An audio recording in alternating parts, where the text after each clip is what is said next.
দেখে এরকম অবাক হচ্ছ কেন?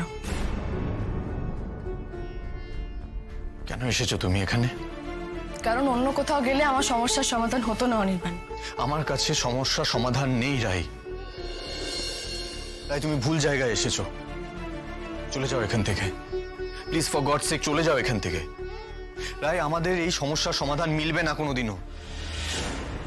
আমরা শেষ হয়ে গেছি রাই। ইনফ্যাক্ট তুমি সবকিছু শেষ করে দিয়েছো রাই। ইয়েস রাই, তোমার একটা মিথ্যে সবকিছু শেষ করে দিয়েছে। রাই প্লিজ, তুমি আমার সামনে এসো না আর কোনোদিনও। আমার সামনে এসে দাঁড়িও না তুমি, প্লিজ। আমার তো তোমাকে যা বলার ছিল আমি বলে দিয়েছি রাই, তারপরও কেন এসেছো তুমি এখানে? তুমি বলে দিয়েছো? তোমার একতরফা সিদ্ধান্ত, ব্যাস তাতেই সবকিছু শেষ হয়ে গেল অনির্বাণ? হ্যাঁ রাই, তাতে সবকিছু শেষ হয়ে গেল। কিন্তু আমি যতদূর জানি সম্পর্কটা তো দুজনের বিষয়। উভয়ের সম্মতিতে আমরা বিয়েটা করেছি, আমরা একে অপরকে ভালোবেসেছি। কাজেই একা তুমি এখন এটা বলে দেবে যে সবকিছু শেষ হয়ে গেল আর আমি মুখ বুজে সেটা মেনে নেব, সেটা কি করে সম্ভব? সম্পর্কের প্রতি তোমার যা যা করার ছিল তুমি সব করেছো রাই। নিজের হাতে একটা তাসের ঘর তৈরি করেছিলে তুমি, নিজের হাতে সেটাতে আগুন লাগিয়ে দিয়েছো। জ্বলে পুড়ে ছাই হয়ে গেছে সবকিছু। কাজেই আর কিছুই বাকি থাকলো না রাই। পড়ে থাকলো শুধু আমার কথাটুকু। ভুল। তুমি আমাকে কথা বলার সুযোগই দাওনি অনির্বাণ। আমার কথা শোনার প্রয়োজন বলে মনে করনি তুমি। তোমার চোখকে তুমি এতটাই বিশ্বাস করে ফেলেছিলে যে তোমার মন, তোমার বোধ, বুদ্ধি, বিচার কিছু কাজ করছিল না। তোমার মনে আছে তুমি যেদিন আমার কাছে বিয়ের কথা বলতে এসেছিলে, আমাকে অপ্রস্তুত করে তুমি প্রপোজ করেছিলে? আমার কিন্তু খুব রাগ হয়েছিল, কিন্তু তুমি চলে যেতে চেয়েছিলে। একবার নয় অনির্বাণ, তুমি বারবার শুধু পালিয়ে যেতে চেয়েছো, বারবার। তুমি তোমার অফিসে আমাকে চোর অপবাদ দিলে, আমি অফিস ছেড়ে চলে গেলাম, তুমি তারপরও সবকিছু ছেড়ে চলে যাওয়ার সিদ্ধান্ত নিলে। আবার আজও তুমি চলেই যেতে চাইছো এই সম্পর্কটার থেকে।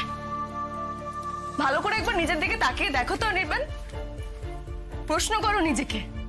ওমনি প্লিজ, বলছি তো আমি খেতে পারবো না, আমার খেতে ইচ্ছে করছে না, গলা দিয়ে কিছু নামবে না। এভাবে কি করে হবে রাই? রোজ রোজ এক কথা, গলা দিয়ে নামবে না, খেতে ইচ্ছে করছে না, কি হবে তুমি উপোস করে থাকলে? কিচ্ছু না, খেতে হবে রাই, খেতে হবে, খাও।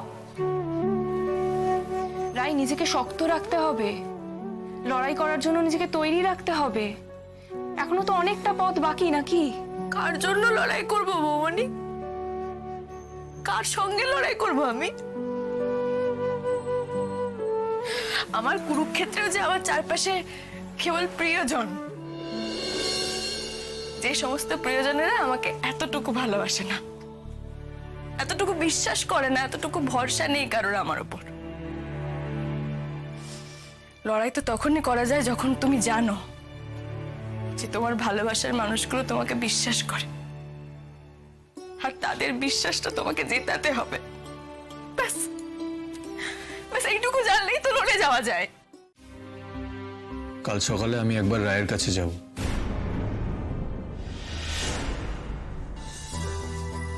প্লিজ, তোমরা আমাকে কেউ বাধা দিও না।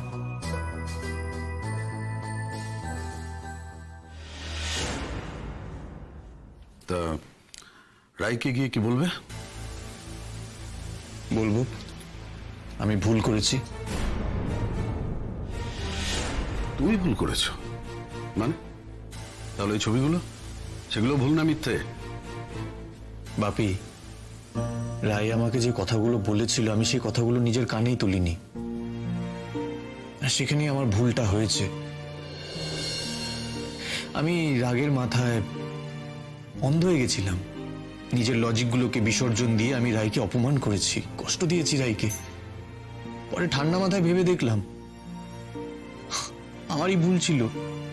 আমার ক্ষমা চাওয়া উচিত রায়ের কাছে। আমার এটা ভাবা উচিত ছিল লজিক্যালি যে এই ধরনের অপমান রায়কে কে করতে পারে, আর এরকম একটা ক্রাইসিসের মুহূর্তে আমার রায়ের পাশে থাকা উচিত। সাব্বাস কর্তিদা, একেবারে ঠিক ডিসিশন নিয়েছিস তুই। আমিও তো চুপ চুপ করে থাক। অনি, এই মহান চিন্তা ভাবনাগুলো কি তোমার ওই স্রোতের আসার পর মাথায় এসেছে? সেটা যদি এসেও থাকে তাতে তো কোনো ভুল নেই মা। ও আমাকে লজিক্যালি ভাবতে সাহায্য করেছে। তোমার কি হয়েছে অনির্বাণ? তোমার কি নিজের মতামত বলে কিচ্ছু নেই যে যখন যা বলছে তার কথা শুনে নাচানাচি শুরু করে দিচ্ছ? আমার মনে হয় কি তুমি এবার নিজেকে একটু সময় দাও।